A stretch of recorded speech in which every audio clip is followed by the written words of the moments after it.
আল্লাহ তাআলা আমাদেরকে এমন একটি মাস দিয়েছেন, যেই মাসটি হলো গুনাহ মাফের মাস, যেই মাসটি হলো রহমাতের মাস, যেই মাসটি হলো নাজাতের মাস, যেই মাসটি হলো মাগফিরাতের মাস, যেই মাসটি আমাদের জন্য হলো গুনাহ মাফের একটি মাস।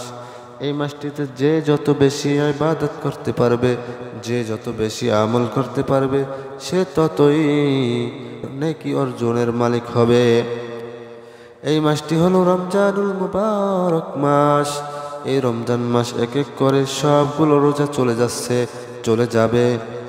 ঠিক এই রমজান মাসের পর এমন একটি দিন আছে, যেই দিন মুসলমানদের জন্য খুশির দিন, যেই দিন মুসলমানদের জন্য আনন্দের দিন, যেই দিন সারা পৃথিবীর মুসলমান মুমিন গরিব দুঃখী অসহায় এতিম মিসকিন সকলের জন্য আনন্দের দিন।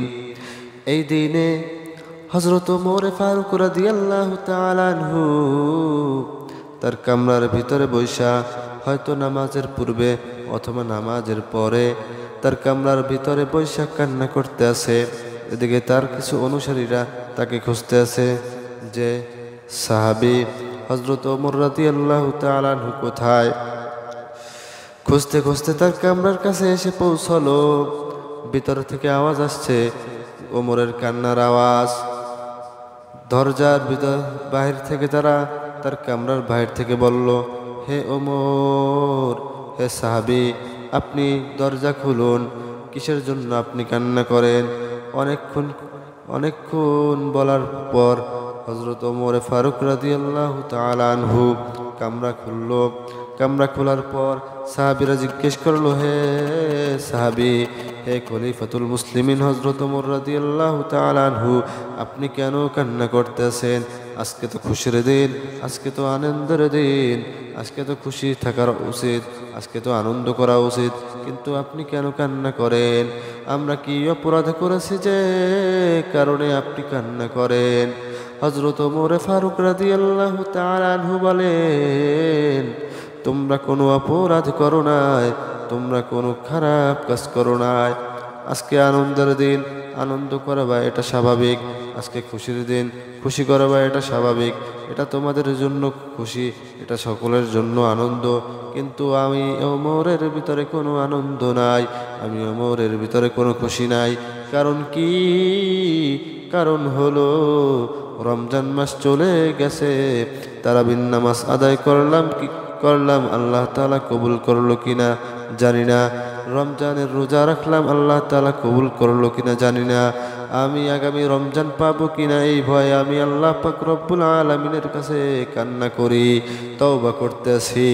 আমার নামাজগুলো কবুল হলো কিনা, আমার রোজাগুলো কবুল হলো কিনা, এই রকম প্রত্যেকটা মুমিন মুসলমানের ভিতরে থাকা উচিত, যেই রকম হযরত ওমর ফারুক রাদিয়াল্লাহু তাআলা আনহু এর ভিতরে ছিল। নবী করিম সাল্লাল্লাহু আলাইহি ওয়াসাল্লাম বলেন, যে ব্যক্তি দুই ঈদের রাতে আল্লাহর নিকট সব প্রাপ্তির নিয়তে ইবাদত করবে, তার অন্তর সেদিনও জীবিত থাকবে যেদিন সকল অন্তর মৃত্যু ঘটবে।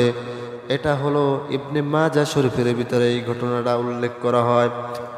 অন্য এক হাদিসে বর্ণনা করা হয়েছে যে আল্লাহর রাসূল সাল্লাল্লাহু আলাইহি ওয়াসাল্লাম ঈদুল ফিতরের নামাজের পূর্বে খেজুর খেয়ে তারপরে ঈদগাহে যেতেন।